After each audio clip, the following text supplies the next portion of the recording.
Hello. How are you? Good, how are you? Good. Is paid parking up here? Yeah, that's all right. That's what money's for. It is? I better pay you some money so you can get out of the rain. Oh, it's alright, I'm used to the rain. Had it off on card, you happy to do Yeah, card? yeah. With the focus question of the last episode being, is kindness as attractive as beauty? The question this week is going to be, is competence as attractive as beauty? I have to out myself again. I've talked before about my intelligence being lower than average, and of course, my looks are lower than average. I have no talents at pretty much anything else, except perhaps a little bit of talent at physical strength. My nickname as a kid was Bam Bam, like Bam Bam from Flintstones. So I always had a little bit more physical strength than other people, and I once broke a deadlift record. But aside from that, I'm not talented at anything. But over time, I've practiced until I've become competent. So I think that for many things, I'm at least average in competence, sometimes above average in competence, despite having no talents. I think that gives people hope, because people, even if they're born lower than average like me, they can practice to become better. And maybe if competence is as attractive as beauty, they can actually increase their attractiveness over time by increasing their competence. Hi. Can I ask you a question? Yeah. Each video I do a focus question. And this week, I'm asking the question, do you think that competence is as attractive as beauty? Oh, more attractive. More attractive? Of course. Yeah? Of course. Because last week we did, is kindness as attractive as beauty? Well, yes. Yeah, it's even more too. You think so as well? Yeah. Yeah? Because if you're not kind or competent, your beauty just goes away. Yeah. Yeah. Because there's this loneliness pandemic that's happening. And often you can't do an awful lot, especially us guys, can't do an awful lot to improve our physical attractiveness. We have to, if we wanted to be taller, we have to do horrible things to ourselves. Yeah, that's true. If we want to change our looks, sometimes we don't have as many options as women do. That's true. Yeah, and I am thinking this from a man's perspective, because there's this horrible manosphere stuff that's happening out there. And I'm thinking that maybe men could refocus on looking at being kind and looking at their competence to actually increase their attractiveness. For sure. Yeah? 100%. And that's really what a partner appreciates anyway. Yeah. They're looking for a partner, or just any person, friend, any relationship, they're looking for kindness and competence, not other things. Yeah. So, yeah, for sure. Yeah. Can I ask how you two met? Now, chances are the audio's not going to work anyhow because of the wind. Yeah. Yeah. The wind was crazy. We met on Anzac Day. On Anzac Day, Yeah, playing two-up. This year? Last year. Last year. Oh, that's amazing. We just celebrated our first anniversary, Yeah. Really? Congratulations. Nice. Yeah. I'm Trinity Anderson, editor, fact checker, and the foster daughter of this little old man. Thank you for the chat. Have a great day. My foster father is exploring non-physical aspects that impact mate selection in humans, specifically about how the stereotype content model sits behind unconscious judgments about traits like competence and warmth. Plog Vlog allows him to untangle these concepts in the field, providing a way to keep his aging mind active. And making these videos gives me the space to tell my mother's story. When we return after this week's story, my foster father will explain what he found out about whether competence without kindness is as attractive as beauty. It was the 21st of September, 1993. My mother Liz and her best friend David had just crossed from Tanzania into Malawi on a rough and ready overland truck tour that was going strangely. They were parked near the shores of Kande Beach. Liz was quietly regretting her pragmatic choice of a tent mate.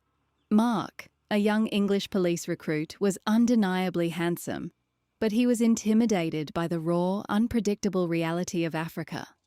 In the gap between selection and starting at the police academy, he'd asked a travel agent to send him on a random adventure.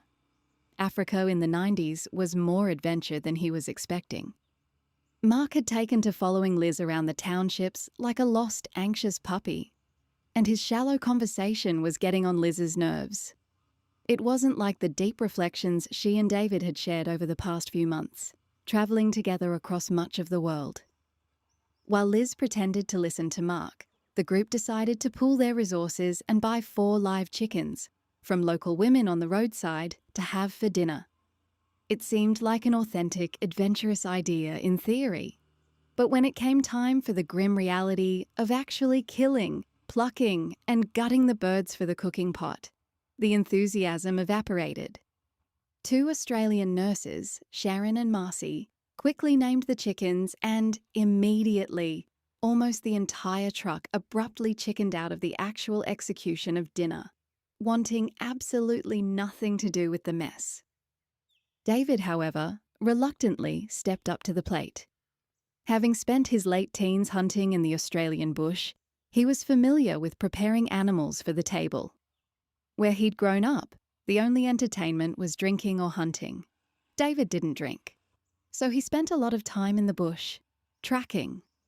Liz watched in quiet amusement from a distance as the sheltered tourists hid from their dinner, while her childhood friend tackled the gruesome job, ending up absolutely covered in blood, dirt, and feathers. As David worked, 2 local children approached, holding out their hands and asking for the chicken's entrails to take back to their parents. Liz watched David pause, his face reflecting a quiet contemplation as he handed the remains to the kids. She noticed a shift. Africa was changing him, maturing David in ways she could see in his eyes. By the time dinner was served, David had cleaned himself up. As they ate beside the massive, ocean-like lake, local families gathered to watch. You're talking to everyone today. Yeah. The awkwardness soon dissolved, transforming into a beautiful, spontaneous party with children dancing barefoot in the sand to music echoing from the truck. For Liz, the contrast was striking, a clear reminder of exactly who was built for this journey and who was simply along for the ride. Last week, we looked at how kindness and competence combined can be more sustainably attractive than physical beauty alone. There is a caveat, though, called the nice guy caveat. And what that means is if a person is kind, but they're not perceived as competent, people can think of them as submissive, or even worse, they can think of them as being untrustworthy, as a moocher, as someone who might take resources or expect something from you without reciprocating in return. So this week, we're going to focus on the opposite of that. What happens when a person is highly competent, but they don't have kindness? I was expecting this to be a bit of a dead end, to not be a particularly interesting topic, but it turns out it's probably more interesting than the previous one. So as we plog along here, picking up bottles and cans, I'm going to talk about each of the aspects that affects what happens if a person is highly competent, but they don't have the kindness alongside that. No, I haven't just ridden from Brisbane to Vietnam. I'm in Inala. Inala is an area that is populated by a lot of Vietnamese refugees, also African refugees and people from the Pacific Islands who haven't won the socio-economic lottery. I didn't win the socio-economic lottery. I was born in a place in Sydney that was mostly populated by Lebanese refugees. I also didn't win the genetic lottery. I wasn't born good looking. And in that context, let's talk about the hope factor, because the hope factor relates to how rich you're born, but also how beautiful you're born.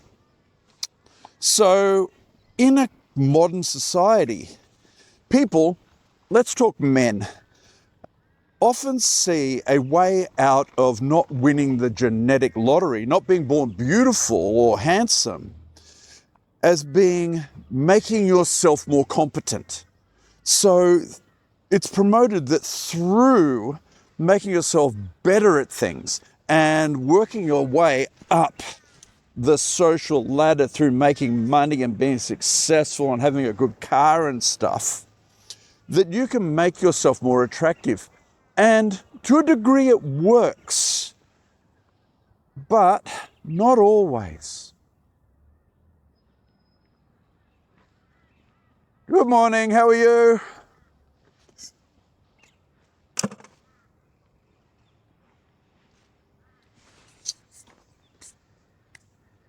How you going, brother?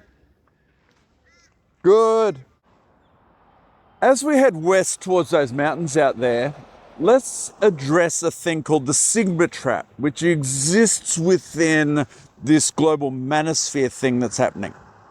The Sigma trap is the belief that a person has to be brutally competent, that you can't be empathetic, that you have to take and not give back.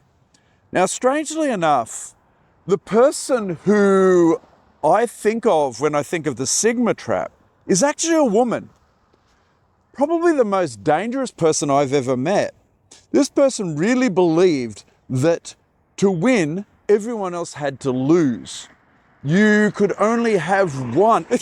There can only be one, right? So in this person's head, they had to bring everyone else down for themselves to be up. And I've never seen a human being break so many other people. This person was toxic.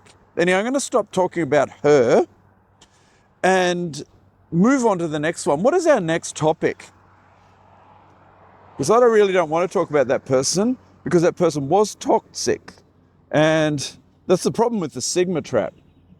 The Stereotype Content Model. So that's a 2-axis thing. I'm going to head out to those mountains and I'll talk about that when we get out there.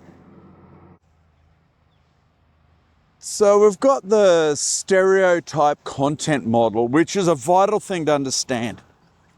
With this, there's 2 axes. You've got warmth, right? Warmth. It's the most important thing. It is the first thing we perceive about a person. If a person is high in warmth, then we will initially want to be around them. Then, along this axis, you've got competence. Now, so obviously you've got 4 quadrants. The ideal person is a person who's both high in warmth and also competence. That's what we talked about in the last episode. This is your kind, competent person. It is the person you want to be around. It's the person who will wish to protect you and be able to protect you and support you. You want to be around that person. This is the star. Now, down here, we have the highly competent person who is low in warmth. So this is like that woman that I was talking about. This person will take, but you cannot rely on them to give back. We'll just ignore these 2 for the time being. These are the 2 areas we're looking at. So this is the person who has the confidence, may be successful in life, have all the money, be rich, have a great house. And initially that might attract people, especially on dating apps. This is the stuff you can sell online, right? This is the way you can sell your resume that you can sell to other people. You know, marry me, meet me, be with me because I got the stuff, right? I got the right stuff, baby. Now, over time, you think to yourself, do I really want to be with this person? Because they just take. Would you want to live with someone who is highly competent, who has created an amazing social media company, for example, but doesn't care about the people on that social media company, as opposed to someone who might create a company or be able to create a company, but might change that company to be less profitable because they believe they're doing the right thing. We recently saw one particular AI company who decided that they didn't want their AI to be used for particular purposes. And they took a big punch in the face because of that. Now, might those people be here? They're thinking about kindness, well-being. Would you live with one of those people rather than one of the people who would let their AI company be used for any purpose? What we find is that low warmth, high competence thing, the Sigma trap, often mirrors particularly dark personality traits like narcissism and Machiavellianism, even perhaps being a sociopath or psychopathy.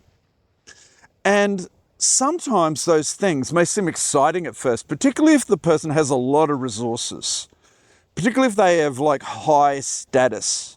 But once you start living with that person, you may actually find that that person really stinks. Was that corny or not?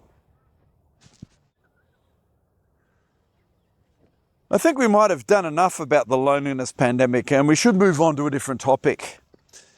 And I think that topic should be something that I mentioned in the first loneliness pandemic video. I said that in my lifelong search for wisdom, I hadn't yet defined wisdom, but I suggested that maybe it might be doing less stupid shit than the average person. What do you think? I think that my foster father is getting better at these ad-lib narrations, and he did a pretty accurate description of the stereotype content model. He's right to highlight the cold competence of the Sigma trap, and the fact that evolutionary psychology notes that this overlaps with dark triad traits like Machiavellianism. These traits might successfully project high status to manipulate short-term attraction, but they fundamentally damage long-term relationship stability and trust. To sum up, while a highly competent but cold person might initially grab attention like a flashy sports car, human biology ultimately views competence without warmth as a potential threat. To be sustainably attractive, competence must be paired with genuine prosocial behaviour. We like to recommend a tiny action each episode that you can try. How about this? Engage in a task you are highly competent at, but deliberately use that skill to quietly help someone else, without expecting any recognition or reward. If you want to hear the full evolutionary psychology and sociological theories behind today's episode, check out our companion channel, Plog Vlog Study Notes. You can listen to the AI-generated research podcasts my foster father uses to prepare for these episodes, playing uninterrupted over our uncut B-roll footage. On this end screen, you can see the next episode is waiting on the left, and our compilations are over on the right. Both are ways of following my mother's story, keeping it in chronological order. And please pick up 5.